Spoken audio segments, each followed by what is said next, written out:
Mantras are not supposed to have any meanings in the tradition. There are different types of mantras.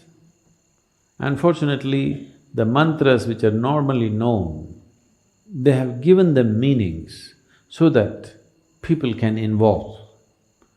Because there are lots of idiotic people who cannot involve with anything that's meaningless. That is why they miss the sunrise, the sunset, the moon, the full moon, everything they miss because it's meaningless. What is the meaning of a full moon? There is no meaning, only if you're in love it means a lot. Otherwise, what is it? Nothing. It's not meaningful means it is not useful. So, all the idiots on the planet will do only meaningful things. Yes, because they have no intelligence to recognize life and the many facets of life. It is not because you have attached a stupid meaning to it, it exists. It exists beyond you. It existed before you, it will exist beyond you.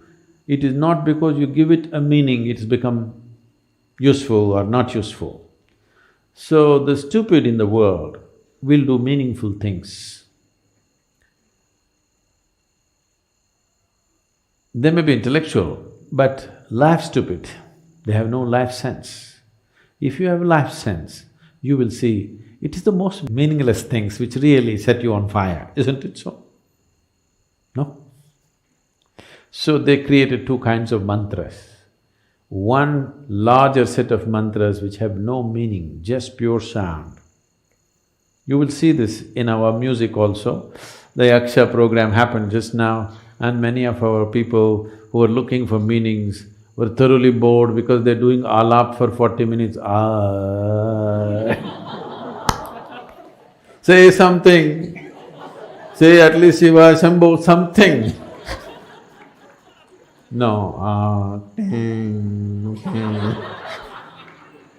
They're not getting the point because it's about the sound. Why sound so much more important than a word which is a meaning?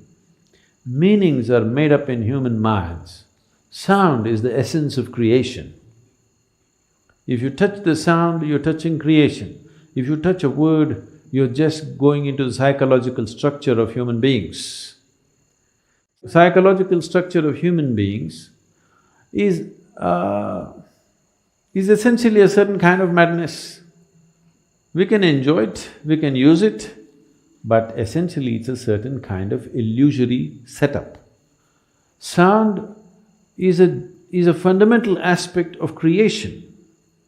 If you have mastery over sound, you have mastery over creation itself in a certain way, because creation is just a complex amalgamation of sounds. It's the blueprint of creation. But meanings are human things. You know, the same words mean different things in different languages, even in India. You know this. The same word means different things because it's all made up. The sound is not made up. Sound is part of the creation. Sound is part of the existence. Sound is part of making the creation happen. Right now, the whole creation is reverberating in a certain way. You cannot hear it, it doesn't matter. But the words and meanings are a human making. It is meaningful only as a conspiracy. When I say a conspiracy, do you hear what the cricket is saying? What is he saying? You don't know, but they're talking. They're also like you. Some of them are just making sound, just doing alap.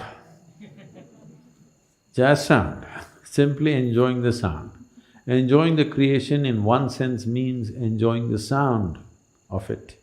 If you don't have a keenness to listen, if you don't have a keenness to pay attention, you cannot enjoy any aspect of creation, actually. You will only enjoy psychological patterns in your head. So this is the reason why most human beings want to speak, most of the time they want to be talking. Not because they have something to say, because they have to find meaning. Simply, either silence or sound, both are too overwhelming. That is why when we say spiritual process, First thing is silence.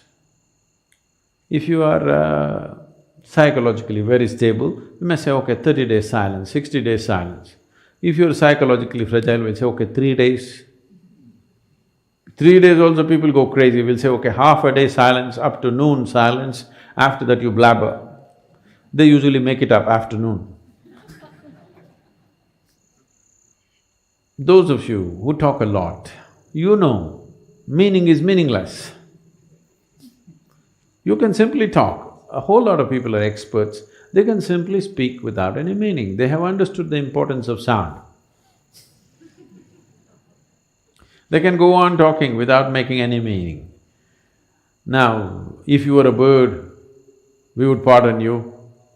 If you were this one, we would be okay. Or if you're a musician, you would be okay to make meaningless sounds. If you're speaking, you're expected to make some meaning.